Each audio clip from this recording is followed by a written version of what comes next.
મશીનમાં સરસ મજાની પૂરીઓ વણાઈ રહી છે. આ છે પકોડીની પાણીપુરી.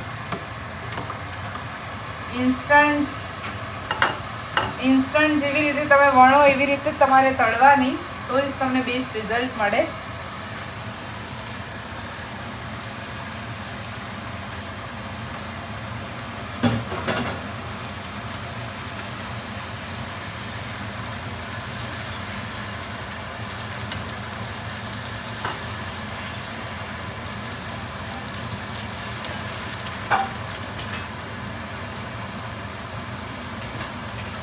આપણને એટલી બધી સ્પીચ ના આવડે હજુ. આમ આપણે લખવું પડે, બધું રેડી કરવું. આપણને હા એટલે એવી રીતે જ ને.